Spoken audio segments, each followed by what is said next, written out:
Boa noite. Ai, claro, o celular tinha que cair. Socorro. Boa noite, pessoal. Oh, Tá bom, celular, para. A Pantera vai colocar a pata só pra derrubar novamente. Gostaria muito de agradecer a todo mundo que compartilhou essa live. E enquanto o Marconi não entra, eu gostaria de ler um poema. Eu vi os dóceis tornarem-se cegos, e os cegos tornarem-se prisioneiros num piscar de olhos.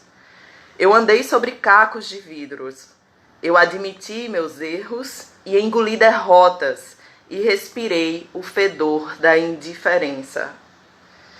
Eu fui trancafiada pelos injustos, algemada pelos intolerantes, amordaçada pelos gananciosos. E se tem alguma coisa que eu sei, é que um muro é apenas um muro. E nada além disso. Ele pode ser posto abaixo.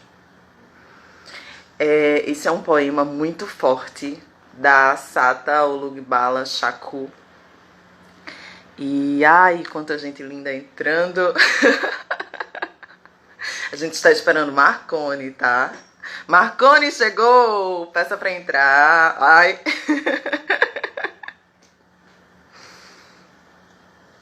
Já.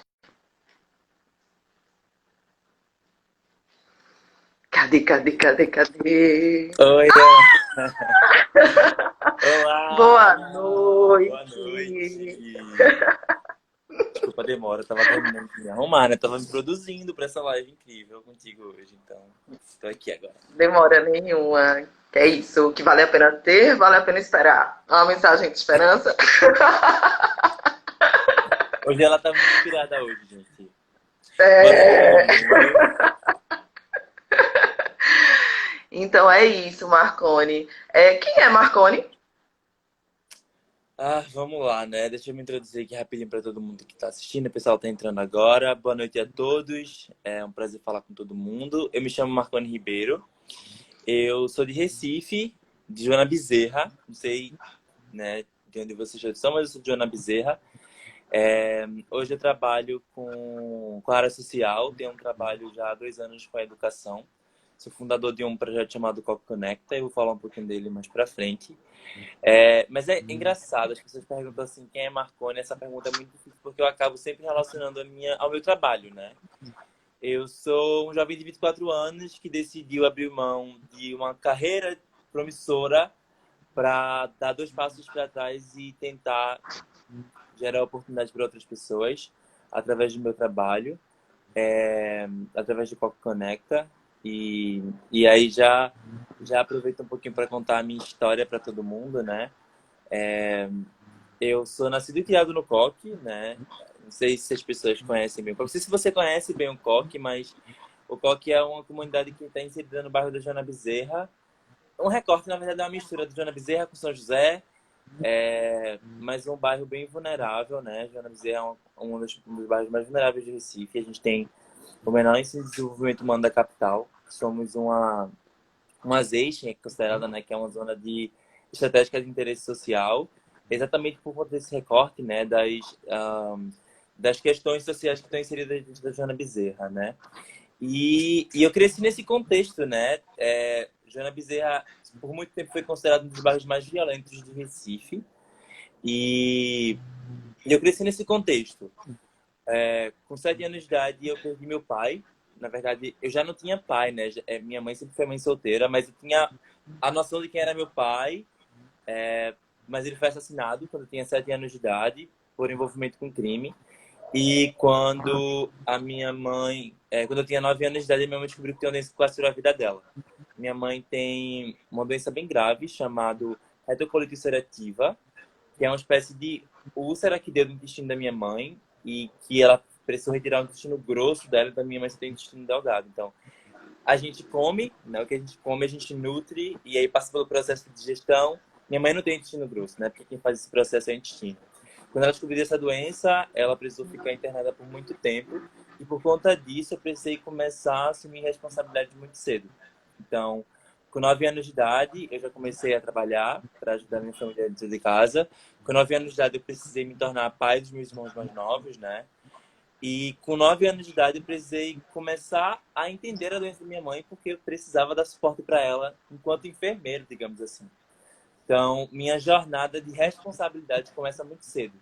Então, eu costumo dizer que eu sou um jovem de 24 anos que tem aí, já está cansado de guerra, já tem um ânimo de uma pessoa de 50 por ter passado por tanta coisa, mas eu sempre me questionei, aí por isso que eu falo assim, quando você fala quem é você, está relacionado muito à minha vivência hoje, com o meu trabalho hoje, porque eu sempre me questionei muito como é que eu poderia mudar a minha realidade, né? Com 9 anos de idade, tendo que trabalhar para ajudar minha família, com 9 anos de idade, tendo que começar a assumir responsabilidades tão cedo e abrir mão de ser criança, né? Abrir mão de viver os meus 9 anos de idade enquanto uma criança. Eu sempre me questionava do porquê porque tudo está acontecendo comigo e como é que eu posso mudar essa realidade. E eu encontrei essa porta de oportunidade, né? Essa luz no fim do túnel através da educação. E eu nunca tive acessos, né? Nunca tive dinheiro, nunca tive suporte de ninguém, mas eu tinha a escola e eu tinha minha mãe que dizia para mim, olha, a escola de alguma forma pode mudar a tua vida, né? Minha mãe nunca terminou os estudos, mas alguém contou para ela que a educação mudaria a minha vida, mudaria a minha história. E eu acreditei nisso, eu decidi acreditar nisso. Eu decidi acreditar que a educação poderia me permitir alçar voos maiores. E foi o que aconteceu. Com 16 anos eu consegui uma bolsa de estudos para ir para fora do Brasil, para estudar no Canadá por 6 meses, no high school. E voltando do Brasil, ter inglês como uma ferramenta de comunicação acabou sendo um divisor de águas na minha vida, porque me permitiu conseguir ter esses acessos que eu não tinha antes, né? Então, 2013 foi quando eu voltei de viagem, falar inglês era um diferencial. Isso acabou me destacando, né? Me destacando no mercado de trabalho, me dando a oportunidade de ter mais acessos. E aí, com 18 anos, eu ingressei na universidade, consegui bolsa 100% para estudar Relações Internacionais. É um curso incrível, fantástico, mas ainda muito elitizado. Assim como falar inglês também é um hard skill que a gente chama, né? Um conhecimento que ainda é muito elitizado, né? Então, eu, como jovem de periferia, ter tido acesso a esses espaços foi muito importante para me tornar quem eu sou hoje. Então, eu sou um fruto de oportunidades. Marconi é um fruto dessa relação com a educação, né? Dessa interação com a educação e um exemplo claro de como a educação realmente pode te permitir mudar perspectivas, né? Mudar o rumo da sua vida. E aí, trabalhando dentro da área das relações internacionais, eu fui conhecendo diferentes áreas. O grande desafio para mim foi ter conseguido uma oportunidade de trabalho dentro do consulado britânico. Na época, eu consegui um estágio que era o processo seletivo, era um processo nacional, e eu consegui a vaga. E isso foi surreal para mim, assim, porque eu lembro que eu fui fazer entrevista, eu fui com uma camisa bem velhinha, assim, uma camisa que eu ia muito para a igreja, na época que era da igreja, uma calça jeans já sucateada, um sapato social. E o cara que tava saindo da entrevista tava todo bonitão, de terno e tal. Eu se perdi a vaga, velho. Não tem nem condições de eu competir com essa galera que provavelmente foi alfabetizada em inglês e tal. Mas eles estavam ali buscando por habilidades que estavam para além do currículo de que escola você estudou, né? Eu cresci vendendo coxa de cachorro-quente, mulher. Então acho que eu não tinha lábio para dizer assim, menina, vê só. Me dê essa oportunidade que eu vou conseguir fazer isso, aquilo, outro.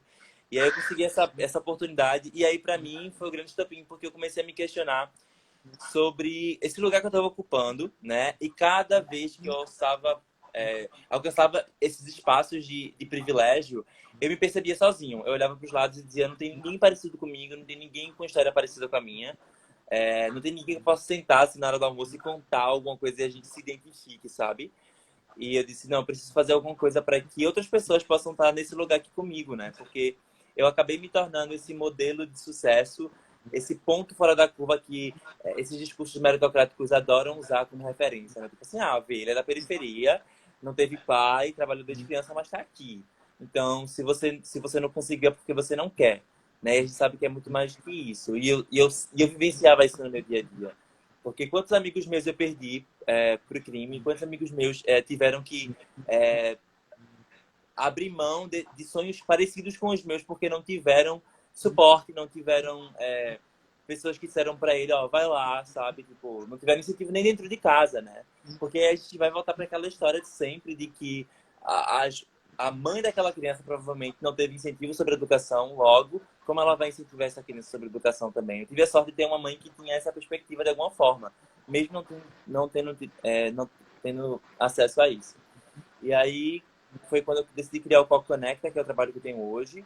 Hoje eu sou presidente de uma ONG aqui na comunidade, onde a gente ajuda jovens da comunidade do Coque e de mais 4 bairros vizinhos a aprender a se autoconhecer, na verdade. Né? A gente fala que a gente é uma plataforma de desenvolvimento de jovens e adultos, de potencialização dos talentos que eles possuem, que muitas vezes eles não conhecem.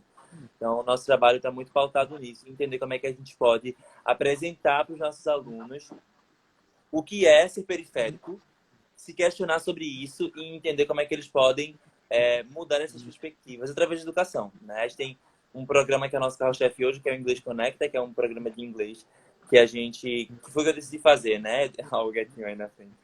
Eu me questionei muito como é que eu poderia ajudar essas pessoas e quando eu criei o Copo Conecta, eu pensei, o que eu posso fazer para ajudar mais alguém? E eu aprendi inglês e, de graça, a inglês mudou minha vida. Então, eu decidi, por que não passar esse conhecimento de graça e mudar a vida de outras pessoas? E aí foi quando o Coco Conecta surgiu, na verdade.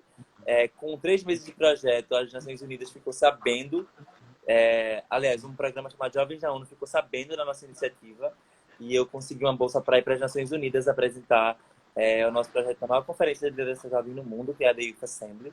Então foi uma experiência bem bacana para mim. E aí, voltando para cá, eu disse, velho, é isso que eu quero para minha vida.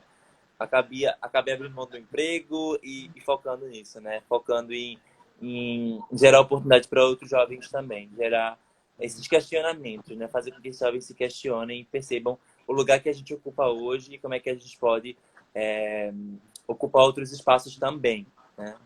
Então, isso é um pouquinho do meu trabalho e um pouquinho de acaba sendo de quem eu sou, porque meu dia a dia é sobre isso, meu dia a dia é sobre como é que eu posso pensar, é, sabe, tipo, mudanças, como é que eu posso pensar oportunidades, como é que eu posso pensar novos formatos de debater isso que a gente vive hoje, sabe, enquanto sociedade.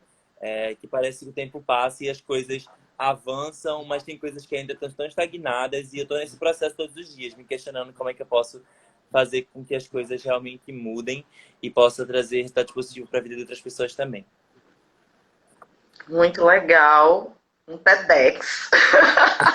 Contou a sua vida em 10 minutos. Pois é, tá vendo? Gente, eu sou muito apaixonada, assim, pelo coque. Quando eu estava fazendo uma pós-graduação Lato Sensu na Federal, a primeira turma da pós-graduação em Direitos Humanos Lato Sensu da Federal, eu e algumas amigas e amigos fomos conhecer o coque através de Aurino e Alexandre do NEINFA, que eram nossos professores. Massa. E foi uma das aulas assim mais inusitadas que eu já vivenciei, assim, e que meus colegas vivenciaram, tenho certeza. E aí a gente foi para casa de Tereza, que ficava à beira da maré, né? Assim, Tereza recebendo a gente, oferecendo água, oferecendo tudo. Nossa, foi tão impactante assim ouvir de moradores do Coque o quanto que foi construído naquele espaço um imaginário social de violência, né, de casa da morte, quando o coque, o que deveria ser visto no coque, é o quanto que é um bairro organizado e resistente, né, Resistente, dentro de uma resistente. área e isso, dentro de uma área extremamente concorrida, para quem não conhece Recife, o Coque está entre o polo médico, um dos maiores polos médicos do Nordeste, está entre a Zona Sul, está entre o centro da cidade, ou seja, Tá no seria o coração do Recife. paraíso para Tá no coração do especulação Recife. imobiliária. No E coração do Recife. aí, o que que acontece? Como é que o coque resiste?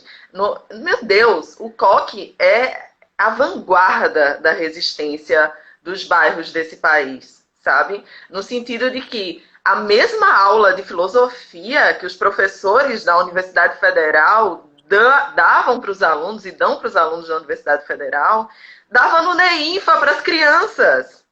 E hoje essas crianças são doutoras pela Universidade Federal. Então, é assim que o coque vira esse nicho, né? Incrível, eu sou apaixonada. E é interessante como nossas histórias se encontram no sentido de que fomos crianças cujas responsabilidades chegaram muito fortes e muito cedo nas nossas vidas, sabe? E isso com certeza reverbera na forma, na lógica como a gente caminha até hoje. Né? Eu não sei você, Marconi, mas eu tenho uma dificuldade com o conforto, sabe? Tipo, ai meu Deus, tá tudo tão certo, tá tudo tão confortável, né? Tá tudo tão perfeito. Não, assim, vem um estado de Tem algo alerta, errado, né? Tem algo tem errado. algo errado.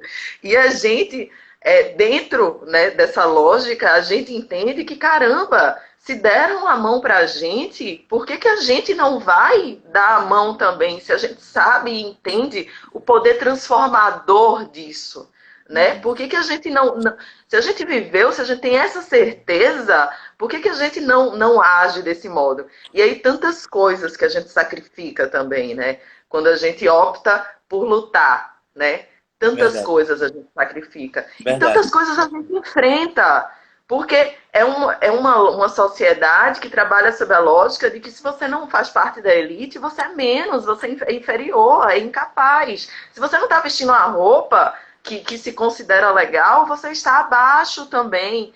Então, isso tudo vai trazendo para a gente uma carga assim maior e a gente fica tentando lutar contra isso para ajudar essa mesma sociedade, para dizer, Uhum. caramba, por que torna tão difícil esse trabalho, né? Então, é muito bom te ouvir. Marconi, você falou da infância, eu acho que todo mundo tem que trabalhar a infância, porque é lá onde estão os nossos fundamentos. Que dores, assim, se você pudesse pontuar, assim, você traz da infância, você traz do menino Marconi até hoje? Então, acho que é massa a gente eu poder ouvir um pouquinho da tua história também, porque só reafirma essas questões que a gente já sabe, né? Desse ciclo que é muito contínuo na realidade de muitos jovens, assim. Eu sou um exemplo, estou aqui tendo a oportunidade de falar sobre isso, de centenas de outros jovens que tiveram que deixar de ser criança para assumir responsabilidades. Então, acho que assim, acho que a maior, assim, embora eu me orgulhe muito de tudo que eu passei na minha vida, eu sempre me questiono, e na verdade mais recentemente de uma maneira mais forte, do por que a gente romantiza tanto isso, né? Eu trabalhava com 9 anos de idade. Eu lembro que, eu até fiz um post sobre isso, eu lembro que as pessoas chegavam para mim e diziam: nossa, parabéns, parabéns por você ser essa pessoa responsável, por cuidar dos seus irmãos, por cuidar da sua mãe, por trabalhar, por abrir no final de semana. Eu vendia coxinha e cachorro-quente no final de semana. E isso era motivo de orgulho para as pessoas. Eu ficava e hoje eu me questiono, assim, né? Bate assim em mim, tão pesado. Eu estava até conversando com um amigo sobre isso, de como a gente acaba se tornando refém de tudo isso, né? A gente acaba assumindo pra gente tanta responsabilidade, tanta cobrança, que a gente acaba se tornando responsável por coisas que a gente nem deveria ser. E, e, e é isso que me...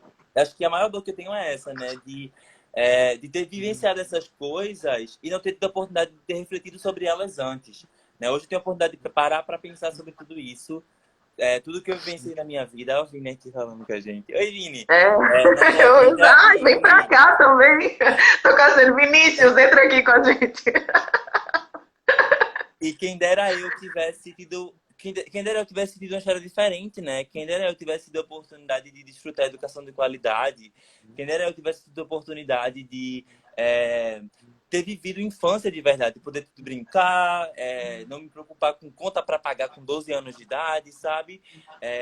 Cuidar da minha mãe, ir para reunião de pais dos meus irmãos. Quem dera eu não tivesse passado por tudo isso. Então, assim, hoje fazendo terapia, acho que bate mais forte assim, essas questões de como isso reverbera em quem a gente é hoje, né? Nessa questão da responsabilidade que a gente tem, não se sentir confortável, estar confortável é algo pra gente que é algo muito distante. Assim, véi, tá tudo muito parado aqui, não pode não. Tem que estar tendo algum movimento, eu tenho que estar fazendo alguma coisa, eu tenho que estar mexendo os pauzinhos, eu tenho que trabalhar 10 vezes mais, porque a nossa vida foi assim, na minha vida foi assim. Eu trabalhava, eu estava de segunda a sexta, trabalhava final de semana inteira, sexta, sábado e domingo, e na segunda-feira tinha que ter pique para estar na escola de novo, e eu tinha que ser o melhor aluno, porque eu dizia, se eu não for o melhor aluno, eu não vou conseguir ter visibilidade, eu não vou conseguir ocupar esse espaço no futuro, sabe? Então é tanta cobrança que vem sobre a gente que eu acho que o maior peso é esse, é de não ter me desvinculado disso ainda. Estou nesse processo, né,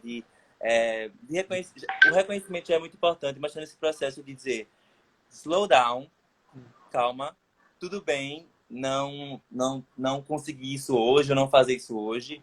Essa quarentena foi um exemplo muito claro para mim, porque eu vinha num processo frenético muito grande de trabalho, assim, contínuo. Hoje, inclusive, eu trabalhei pra caramba.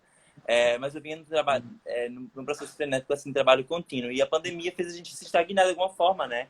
Algumas coisas estavam para além do que a gente poderia fazer. E eu tô ressignificando esse processo. Tipo, eu tinha, sei lá, 10 coisas para fazer, consegui fazer 5. Beleza, que massa, consegui fazer 5, né? Amanhã eu faço os outros 5. Se não der, a gente deixa para outro dia, né? Vai reaprendendo a lidar com essas questões, com essas cobranças que a gente tem com a gente mesmo. Porque meio que é o que é imposto, né? Parece que quando você... por virmos de onde viemos, a gente tem que estar sempre no topo, a gente tem que estar sempre mostrando que está bem, a gente tem que estar sempre mostrando que, né, para não deixar a desejar para ninguém. E isso é uma coisa que eu sinto que eu me cobro muito nesse sentido, mas estou trabalhando muito nisso. Legal. E quais sonhos, quais alegrias resistiram na infância? Olha, os sonhos e as alegrias que existiram na infância foi isso hoje, assim, sabe? Ter 24 anos de idade e ter a minha mãe do meu lado. Assim, meu sonho era poder construir oportunidades para que eu pudesse, de alguma forma, dar melhores oportunidades para minha família. Aí, de novo, a gente acaba desaguando nisso, né? Nessa questão da responsabilidade. Mas, e que hoje é isso, assim. Hoje o meu sonho é, conseguir, poder um dia poder me preocupar somente com os meus problemas, sabe? Assim, o que é que eu vou comer hoje? O que é que eu vou assistir hoje na televisão, né? Tô a fim de lavar roupa hoje, não. Meu sonho é poder fazer isso, sabe? Porque a gente vive numa sociedade tão desigual, né? Com tantos dilemas, com tantos problemas. E a gente que está na área social se vê tão responsável por isso que meu sonho um dia é poder não precisar me preocupar com isso, sabe? Não precisar me preocupar com jovens negros sendo mortos todos os dias só simplesmente por serem negros, sabe? Tipo, por crianças tendo que trabalhar na infância porque a família está passando por dificuldades, sabe? Crianças abandonando a escola porque não tem outra opção senão trabalhar, sabe? Meu sonho é esse, é poder não ter que me preocupar com coisas além do meu dia a dia, assim, sabe? Tipo, ter poder esse privilégio que eu sei que muitas pessoas têm de não se preocupar, né? Eu falo com meu amigo, assim, que pessoas alienadas, elas vivem mais felizes, né? Porque pra elas não tem problema nenhum acontecendo. Na minha infância, assim, o gostinho de felicidade que eu tinha era ver minha mãe bem, era ver meus irmãos bem, era ter comida na mesa todos os dias. Então, me deixava muito confortável saber que a gente encerrou o ciclo hoje, eu trabalhei esse final de semana e a gente conseguiu ter comida em casa. Nossa, hoje a gente vai poder, sei lá, comer algo diferente. A gente vai poder sentar e assistir TV todo mundo junto. E minha mãe não vai precisar ir para o hospital, passar, sabe? Eu ficava feliz quando minha mãe não precisava se internar no hospital, porque a gente poderia passar mais tempo junto em casa. Então, assim, minhas felicidades e minhas alegrias eram muito nesse sentido, assim, porque eu acabei tendo uma responsabilidade muito cedo. Então, acaba que sempre volta para essa questão, né? Amanda Borges, obrigada. Vinícius Castelo, Amanda Borges, gente incrível, Rafael Morato, obrigada. Ai, meu Deus. Pois é, a Amanda tá falando aí da minha pré-candidatura e hoje eu tava abordando isso na terapia, né? O quanto que a gente se sente no lugar certo, no lugar de luta, não tem dúvida em relação a isso, mas também a consciência que a gente tem de que cada lugar a mais que a gente assume é uma responsabilidade gigantesca a mais. E aí eu falando com a minha psicóloga, né? Eu digo, é assim, estou exausta fisicamente, mas eu sei que se eu ganhar, essa exaustão ela tende a aumentar, Uhum. porque a responsabilidade vai estar, né, posta, né? E, e como a gente tem que estar sempre lidando com isso, né? Quando somos pessoas que nos importamos com o entorno, que não fechamos a janela do carro, que não deixamos de olhar quem está na calçada pedindo ajuda. Quando a gente é esse tipo de pessoa, a gente, sabe, traz, né, um compromisso a mais. A gente sente as dores do mundo, né? E não Uhum. tem como fugir disso, não tem como você se mudar, né? Não tem como você ser o que você ser outra pessoa, ser o que você não é. Pra Mas você. veja, mas veja, Ah, só pegando um ponto, assim, eu acho que é aí onde entra esse ponto de esperança, sabe? É enxergar, por exemplo, dentro de uma das principais ferramentas que a gente tem de transformação, que é a esfera pública e política, né, especificamente falando, ter pessoas que têm essa percepção, né? Porque quão cansados nós estamos de enxergar pessoas ocupando esses lugares sem ter esse tato, né?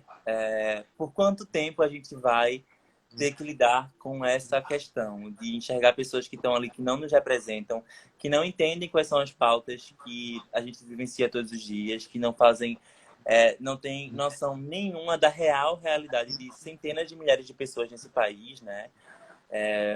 Então, é confortante saber que tem pessoas, acho que eu estava fazendo contigo isso, né? Que tá tendo esse movimento de pessoas mais jovens tentando ingressar na política. Embora a gente tenha muita coisa para discutir sobre isso ainda, é muito massa saber que tem sim pessoas que têm esse comprometimento, sabe? Que vem de um processo do dia a dia, assim, uma luta que começou com você e você percebeu que outras pessoas passavam pelas mesmas coisas, sabe? E que a sua conquista era a conquista do outro também, né? E que a conquista do outro também era a sua conquista, e você se enxergava nesse processo, e agora você está tentando pleitear uma oportunidade de estar lá dentro e poder pautar tudo isso, né? Dizer, eu vivenciei na pele essas coisas, eu entendo muito bem essas coisas. E eu sei por que é importante isso, isso e isso, sabe? Eu sei por que é importante defender essa e essa causa. Então, me causa esperança ver esse movimento de pessoas que têm propriedade no que está sendo feito, né? Porque a política no Brasil sempre foi um espaço de manutenção e continuidade de um privilégio é, de pessoas que não têm noção nenhuma do que a realidade de milhões de brasileiros nesse país. Então, eu fico muito feliz. oh! Aí esse processo de escuta é a melhor coisa desse processo todo. Ah, Nelson Mandela tem uma frase que eu gosto muito. Ele fala que quando a gente silencia, os tolos se multiplicam. E olha que Nelson Mandela era um cara da paz, assim, né? Mas não deixou de narrar a realidade. Marconi, partindo dessa premissa, o que você decidiu fazer com o que essa sociedade racista, machista, elitista fez com você? O que você decidiu fazer com o que fizeram com você? Esse é um assunto bem. Meu Deus, esse é um assunto bem difícil. Eu vim refletindo muito sobre isso nos últimos meses, na verdade. Sobre o que fizeram comigo, né? Que está para além do que já era estabelecido. O que era estabelecido eu nasci na periferia, eu tive meu pai assassinado, é, filho de mãe solteira, minha mãe adoeceu, eu precisei começar a trabalhar, isso estava estabelecido, né? E a minha realidade era continuar nesse ciclo. Provavelmente continuar na periferia por conta dessas dificuldades, não ter acesso à educação de qualidade, não poder mudar minha realidade, provavelmente, no máximo, conseguir encerrar o meu ensino no segundo grau completo e conseguir é, um trabalho de subserviência, que é esse lugar que eles querem que a gente ocupe. É, Isso era o que estava estabelecido para mim. Isso era o que, antes mesmo de eu nascer, já era programado para pessoas como eu, né?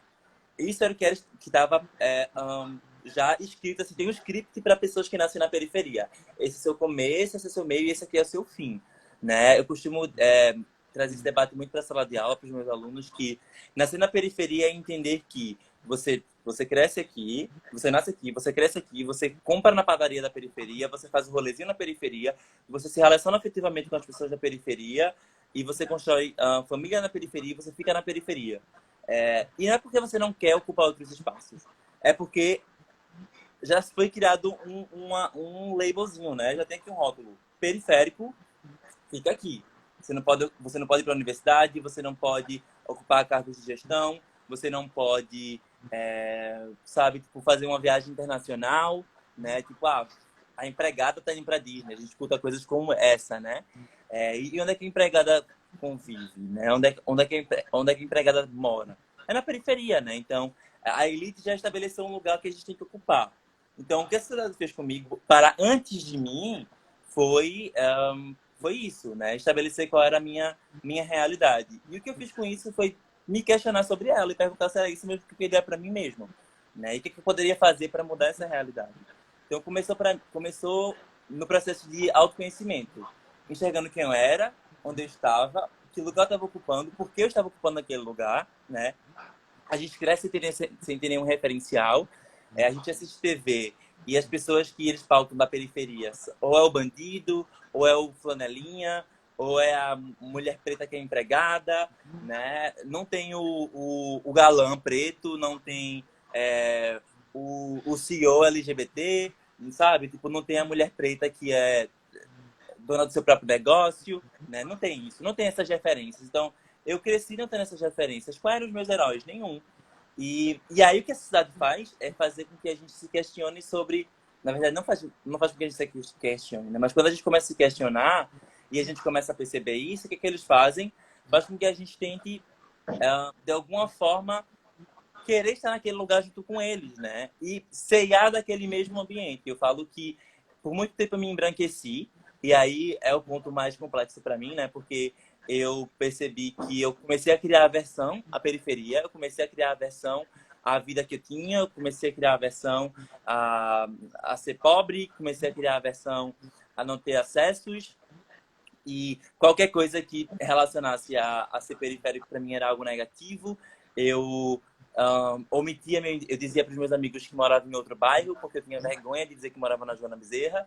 E é isso que a sociedade faz com a gente, né? Faz com que a gente sinta vergonha de quem a gente é. Por muito tempo eu me deixei ser esse exemplo de meritocracia, né? Eu gostava quando as pessoas diziam: você é diferente.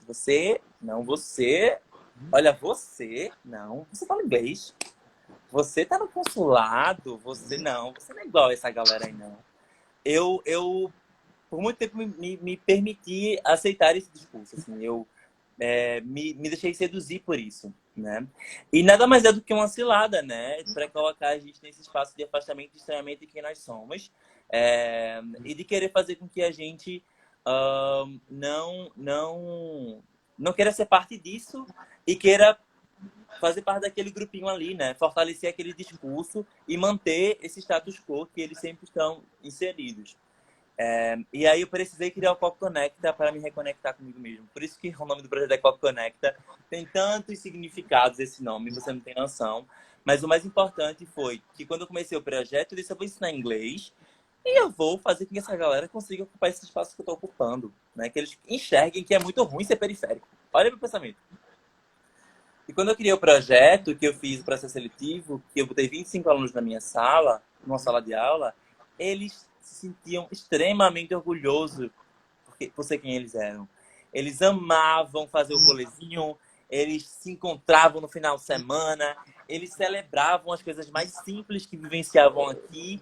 E eu ficava: velho, olha essa galera, pô, super orgulhoso e super, sabe, tipo, super felizes por estarem aqui sabe, tipo, celebrando as coisas mais simples e eu querendo me encaixar nesse lugar que eu não fazia parte, sabe? O que eles discursavam não se conectava comigo e eu me forçava a querer ser parte daquilo, sabe?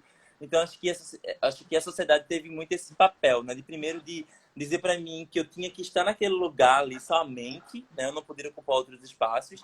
E aí, quando eu comecei a ocupar outros espaços, eles são tão articulados que eles fazem a gente querer sentir aversão por aquilo ali que eles disseram que era meu antes. Você é para estar aqui. Mas agora que você percebeu que isso aqui não é bom, vem pra, assim, isso aqui não é bom, vem pra perto, a gente te coloca aqui no meio junto com a gente, tu ceia junto conosco, mas no final das contas você não é igual a gente, sabe? E aí eu precisei criar o Coco Conecta pra, não sei se você tá conseguindo entender a minha lógica, mas assim, eu precisei criar o Coco Conecta pra me reconectar e entender que a periferia é incrível, que o Coco é massa, que as coisas que a gente constrói aqui são incríveis, que a gente está falando sobre tecnologia, sobre movimentos sociais há muito tempo, sabe? Sabe, que tem coisas pequenininhas, assim, que fazem uma diferença grandiosa no dia a dia, sabe? Eu achei incrível quando a gente fez um trabalho de storytelling em sala de aula e o meu aluno contou a rotina dele através do desenho. Ele acordava de 5h30 da manhã para comprar pipoca e água para vender no sinal. E aí ele voltava um pouquinho antes do meio-dia, almoçava, dava um cochilo, voltava para o sinal de novo e voltava para casa para assistir TV com as filhas. E para ele isso era incrível. E eu fiquei tipo, meu irmão, e eu aqui querendo, sabe, tipo, essas coisas mirabolantes que o capitalismo insere sobre a nossa cabeça, sabe? E eu disse, véi, tá errado. Eu não tenho que injetar nesses alunos esse interesse de querer estar nesse lugar pré-estabelecido da burguesia, porque a gente nunca vai estar nesse lugar, né? A gente pode até sentar junto com eles, mas eles sabem que a gente é diferente. Eles sabem que a gente, né? Tipo, não nasceu no mesmo berço que eles. E no momento que eles puderem, eles vão se articular para jogar isso na nossa cara. O que tem que fazer é promover esse orgulho, é fortalecer esse orgulho, é potencializar esse orgulho, é fazer com que eles enxerguem que realmente é massa ser quem eles são, que inclusive eles têm a escolha de quererem continuar nesse espaço aqui, se eles quiserem, mas também se eles quiserem para a graduação, eles vão, se eles quiserem viajar para fora do país, eles vão também, se eles quiserem ocupar espaços de poder, eles vão ocupar também, se eles quiserem abrir o próprio negócio, eles vão abrir também, sabe? Então, o que eu fui fazendo foi despertar. Eu acho que eu fui despertando ao longo do tempo. E eu sou muito grato ao meu projeto. Eu sempre falo para os meus alunos. Eles falam, professor, eu sou muito grato ao senhor, não sei o quê. Eu nem dou aula mais, mas eles ainda me chamam de professor. E eu digo, vocês não sabem o quanto eu aprendi com vocês, o quanto eu ganho com vocês todos os dias, porque vocês me ensinam e me fazem perceber o quão incrível é isso aqui que a gente está construindo, sabe? Tipo, trazer para a periferia uma instituição que ensina inglês e faz jovens na periferia aprender inglês é inovador pra caramba, sabe? Enfim, eu sou suspeita a falar do meu projeto, mas eu acho que o que eu acabei fazendo foi despertar. Ao longo desses últimos anos, eu acabei despertando e entendendo o quão cruel o sistema é, o quão cruel a sociedade é para pessoas como a gente, né? Mas que a gente está muito forte, a gente está muito bem articulado também. E que embora a gente passe por todas essas dificuldades, né, todos esses desafios, isso só mostra quanto forte nós somos, né, e quão capazes nós somos de fazer com que as coisas realmente mudem. Então, acho que é isso, Pois é. despertar. Quando eu digo que o coque é uma vanguarda para a região metropolitana inteira e até para o Brasil, é porque lá, como você disse, há muito tempo que se desenvolvem, por exemplo, atividades ecumênicas, né? Então, assim, você entra no NEINFA, você encontra o preto velho, você encontra o Krishna, e se você não quiser se identificar com nada daquilo, tudo bem também. Tudo bem também, exatamente. Então, além disso, essa questão de investir, sabe, profundamente em formação, em educação, em consciência, né?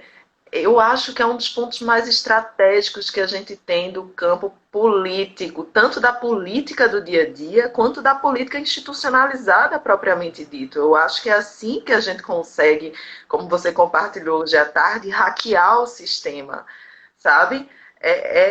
Entrando nele e tipo, olha, tá aqui a minha versão da história, tá aqui a minha Uhum, forma de fazer a uhum, história. E a gente exatamente. vai agora somar aqui, né? E vocês, de repente, têm que subtrair alguma coisa para que eu possa vir a somar. E assim a gente consegue operar essas transformações. Voltando para essa minha decisão de entrar na política institucionalizada, uma decisão extremamente difícil, Eu imagino. eu entro num processo de encontro e de escuta muito mais aprofundado, né, com as pessoas. E aí é impressionante quando pessoas pretas vêm falar da importância de se fazer isso. Talvez o Vinícius Castelo me ajude aí, que ele está vivenciando o mesmo processo. Você se sente extremamente emocionado quando uma mulher diz que está te apoiando. Caramba, consegui, né? Um apoio de uma mulher.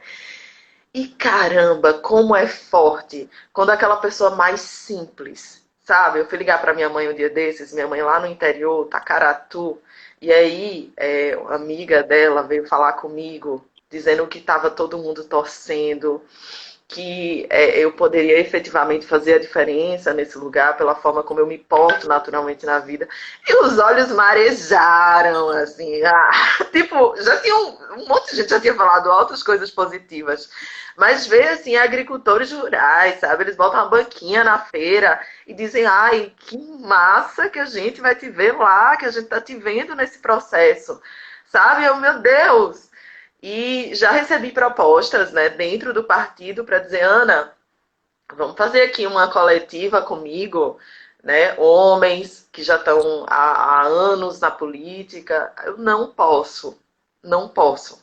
Assim, mas Ana, você pode até, né, de repente o fundo partidário, a gente, Uhum. né, dar um repasse maior, porque é uma candidatura maior, coletiva e tal.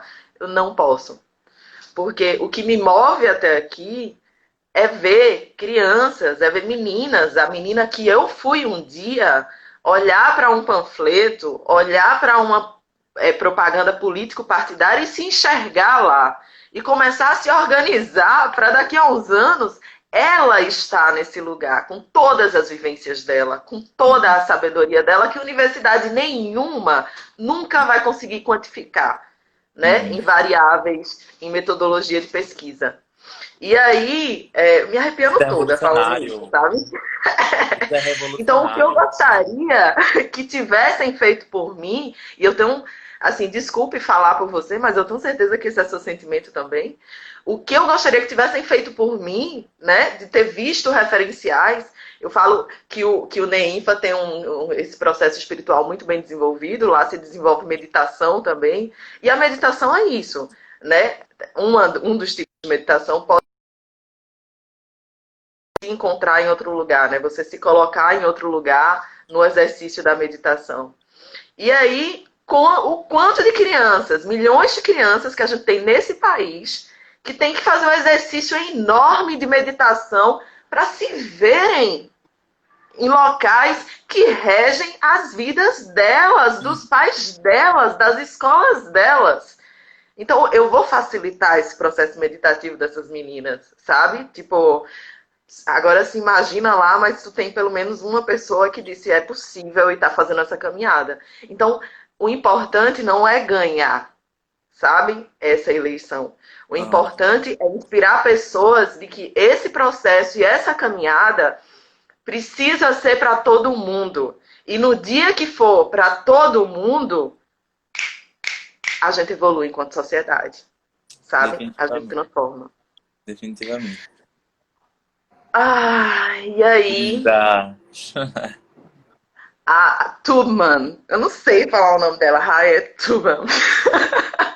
Eu Thurman. tenho que ir para umas Thurman. aulas no Coque Conecta. Eu me sinto semi-analfabeta por não saber inglês. Assim, isso é motivo de dor. Eu ia ter uma Então lacadinha. ela fala que todo grande sonho começa com um sonhador, começa com um Marconi, né? E ela pede para a gente lembrar sempre que dentro da gente existe uma força, a paciência e a paixão para alcançar as estrelas e mudar o mundo. E aí, dentro dessa perspectiva, eu te pergunto, Marconi, que pessoa desconhecida te inspira? Que pessoa que não é famosa te inspira? É clichê falar isso, né? Mas acho que uma das maiores inspirações que eu tenho na minha vida é minha mãe. Mãe tem uma veia social gigantesca, assim. Minha mãe sempre foi um tipo de pessoa que está, parece que está no DNA dela, não sei, mas assim, é algo que é maior do que ela, sabe? Essa veia social. Já teve situações aqui em casa que a gente não tinha o que comer e mãe estava fazendo, menina, campanha em Facebook para fazer cesta básica para os outros, sabe? Tipo, eu lembro que no Natal, acho que foi antes de eu viajar para fazer meu intercâmbio, Natal, mãe estava fazendo campanha para conseguir arrecadar cestas básicas para ajudar famílias no Bueiro aqui, que é uma área bem que é essa ponte que tem que dar acesso a Afogados aqui na Joana Bezerra, do Coque para Afogados, e tem as palafitas ali, né? As casas feitas de madeira e tal. E a gente queria ajudar aquelas famílias de lá. E aí mãe falou assim: olha, abre a geladeira aí, pega um ovo, porque tá faltando um ovo aqui para fechar essa caixa, essa caixinha de ovo, né? E aí, quando eu abri a geladeira, só tinha um ovo em casa. Eu falei, mãe, mas eu tenho um ovo aqui em casa. Eu falei, se a gente teste, vai ficar sem ovo. Ela falou assim, me dê, me dê que eu vou colocar aqui, a gente vai fechar essa caixa, a gente vai levar essa cesta também. E a gente depois se resolve, Deus proverá, sabe? E isso é surreal, assim, sabe? Isso é tipo manhã me dando várias lições todos os dias. Então, minha mãe é a minha maior inspiração, assim, em todas as coisas. Ela é extremamente forte, uma mulher que nasceu na periferia, que precisou, se relacionou com meu pai não porque eu amava, mas porque passava fome, sabe? Para poder conseguir ter um lar e ter comida na mesa sem precisar trabalhar, com 11 anos de idade. Mãe solteira de 3 filhos, que se sentou seus 3 filhos, me deu a oportunidade de poder ter educação. Então, assim, mãe é uma pessoa muito forte e que me deixa muito, que me inspira muito. Eu falo, se um dia eu puder ser um pedacinho do que mãe é, enquanto ser humano, assim, sabe? Com todos os defeitos que ela tem, porque minha mãe não é perfeita, não. Mas com todos os defeitos que ela tem, as qualidades dela são tão gigantescas que eu fico, ela é minha grande inspiração, assim. Eu digo, se eu conseguir ser metade do que essa mulher é, em termos de conseguir impactar a vida das pessoas, de conseguir trazer palavras de conforto, de conseguir olhar por outro com extremamente empatia. Eu aprendo muito com a mãe todos os dias, sabe? Ela até brinca assim, tu quer que eu vá contigo pra fazer isso aqui? Porque tu sabe que eu vou lá e eu meto a cara e eu faço isso aqui. Eu digo, mãe, vamos comigo e tal.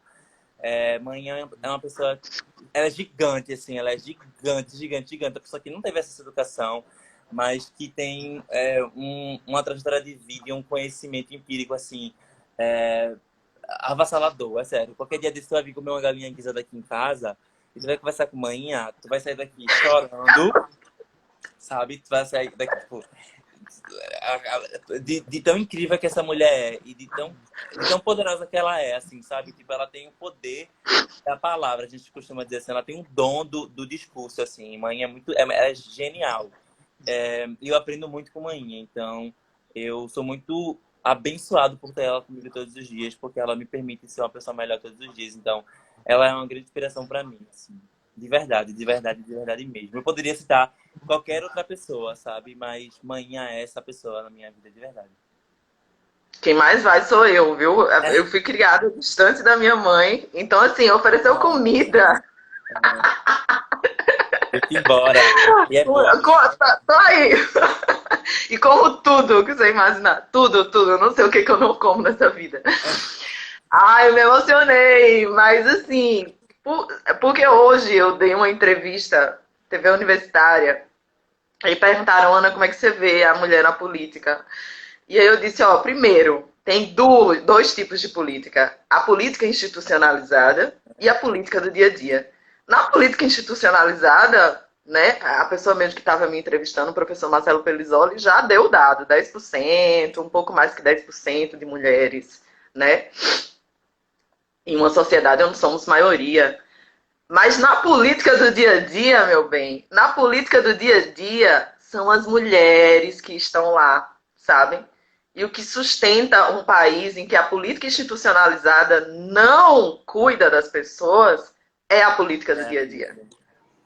E aí eu fico assim, eu me emociono, liderado por porque mulheres, né? exatamente, aí eu me emociono, Porque, tipo, era pra tua mãe estar representando a gente. Porque tua mãe tem noção de cuidado. E tua mãe, sem estrutura, ela constrói. Sem carro oficial, ela constrói. Sem auxílio terno, ela constrói. Saca? Imagine essa mulher com estrutura para construir, para fazer mais. Então, assim, já tá mais do que na hora da gente olhar para essas pessoas, sabe? Já tá mais do que na hora da gente dizer que a política institucionalizada é para essas pessoas e que a política institucionalizada tem muito a aprender com essas pessoas Uhum. que tiram o único ovo da geladeira para compor a cesta básica de alguém que ela considera que está precisando tanto quanto ou mais do que ela. E agora, Marconi, me fala uma pessoa famosa que te inspira pra gente ir atrás também, se inspirar. Olha, eu tenho muitas inspirações, assim, de pessoas famosas. Tem duas pessoas que me inspiram muito. Um é bem que óbvio, assim, que é Malala, né? Pela história de vida dela e pelas coisas que ela conseguiu conquistar por essa paixão que ela teve por educação. Ela acaba sendo um grande referencial para mim nesse sentido, né? É uma jovem paquistanesa que amava a educação e que tinha a vida privada por não poder ter acesso a isso, né? E que sofreu um atentado terrorista por denunciar essas questões todas que ela passava no país que ela vivia. Então, ser a pessoa mais jovem a conseguir o Prêmio Nobel da Paz, como não me sentir inspirado por Malala, né? E por tudo que ela tem construído pós esses acontecimentos todos. E tem outra pessoa que eu tava até postei ontem, assim, a mulher mais linda do mundo, que é Rihanna. Porque ela é gigante, né? É uma mulher preta que veio do Caribe, com 17 anos de idade foi parar nos Estados Unidos, na indústria musical, que é extremamente desafiadora. Hoje a mulher tem uma fundação, que é a Clara Leonel Foundation, que ajuda milhares de pessoas ao redor do mundo, sabe? Com projetos fantásticos na África, de educação para garotas negras em situação de vulnerabilidade. Tem se movimentado gigantemente para combater as questões do Covid-19 para pessoas que estão em vulnerabilidade, inclusive no próprio Estados Unidos, um país que ela nem nasceu lá, sabe? Então, hoje é a maior cantora negra, quer dizer, é a cantora negra mais rica do mundo. Assim, é surreal. Então, assim, eu fico olhando pra essa mulher e falo assim, meu Deus, eu queria ter a possibilidade de poder fazer o que ela tá fazendo, sabe? Tudo que essa mulher toca vira ouro. Então, assim, ela me inspira muito nesse sentido, de ter sido uma imigrante que chegou nos Estados Unidos, que é com um mercado extremamente gigantesco, e conseguiu trilhar um caminho de sucesso. Acho que ela inspira milhares de pessoas, mas me inspira muito no sentido de que eu lembro quando eu era criança, eu dizia para mim mesmo que eu queria ser um homem de sucesso. Eu dizia que eu vou ser um homem de negócios, eu vou ser um homem de negócios, eu vou ser um homem de negócios. E entrei nessa área, né, na forma mais tradicional, consegui alcançar esse sonho, e quando eu cheguei lá, eu percebi que não era o que eu queria para minha vida. E hoje eu me tornei um homem de negócio social, que é estar trabalhando na área social, é, é, imerso assim nessa área da educação. E meu grande objetivo é poder continuar ampliando o meu trabalho, né, dando oportunidade para que outras vozes possam ser ouvidas também e que eu possa ser esse modelo, né, esse exemplo de esse referencial que eu nunca tive na minha vida. Não é um objetivo traçado tipo assim, eu quero morrer e as pessoas me vejam como inspiração sempre, mas enquanto vida, assim, eu quero que as pessoas possam dizer esse cara, eu enxergo nesse cara as coisas que eu acredito, sabe? Eu enxergo nesse cara coisas positivas que me fazem acreditar num dia melhor. Eu tô sempre buscando entender como é que eu posso ser um indivíduo melhor nas coisas mais simples, sabe? Tipo, nisso que a gente chama de moral e ética, sabe? Do não sentir inveja, de ter empatia, de compartilhar com o outro. Então, essas duas figuras assim, me inspiram muito na área que eu tô hoje, assim, sabe? Em termos da visibilidade que elas conseguiram alcançar com o trabalho delas. E são mulheres, são duas mulheres, né? Ou seja, na minha vida, minhas maiores referências são sempre mulheres.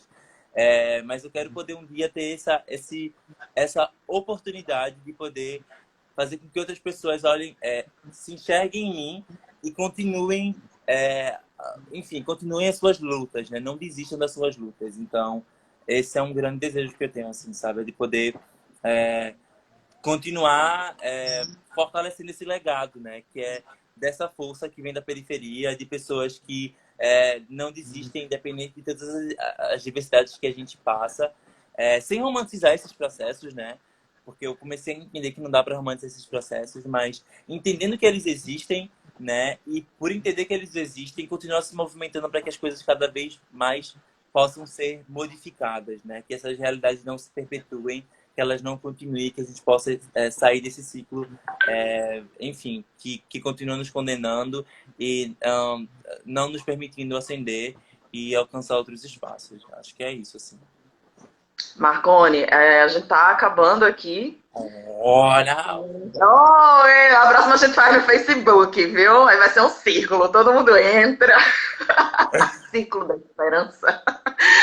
A gente tem 1 minuto. Eu gostaria que você deixasse mais uma mensagem para os Marcones que estão por aí e desanimados, sabe? 1 minuto, né? Bom, eu quero que para esses Marcones, seja lá quem você for, que você não desista dos seus objetivos, que de fato não vai ser mais fácil, mas que se você continuar perseverando e acreditando em você, e olhando sempre para dentro de você mesmo, você vai encontrar as respostas sempre que você precisa para sua vida, e que um dia você vai chegar lá e você vai se sentir muito orgulhoso de tudo que você precisou batalhar para conquistar esse lugar que você está ocupando hoje. Então, assim, não desista nunca e acredite sempre em você, mesmo que digam que não, que é impossível, continue acreditando em você, porque você é o protagonista dessa história. Ao longo da minha vida, eu entendi que eu era capaz de poder escrever minha história e eu tô aqui nesse processo escrevendo ela. Então, continue escrevendo a sua própria história. E que história, hein? Então, gente, é isso. Como a Sata Ologbala Shakur disse, se tem uma coisa que ela tem certeza é que um muro é apenas um muro e nada além disso. E ele pode ser posto abaixo. Então, muita força para todo mundo nesses tempos. Muitíssimo obrigada, Marcone, por essa Gratidão. conversa. Gratidão. Tenho Obrigado pelo certeza que teremos convite. outros encontros por Por aí, favor, presencialmente. Presencialmente. presencialmente. Obrigada por quem compartilhou, Elisa, obrigada, Elis Costa, por quem, o Igor Andrade, maravilhoso, companheiro fortíssimo, por quem compartilhou, por quem esteve aqui, por quem comentou, mandou força, e a gente segue aí na luta, gente. Sigam com a gente. Boa noite para todo mundo. Boa noite, Obrigada. gente. Beijos Um na sua mãe, abraço. Marcos. Obrigado. Vou mandar pra ela. Um beijo. Tchau. Beijo, tchau. Não sei nem como é que encerra. Agora vai.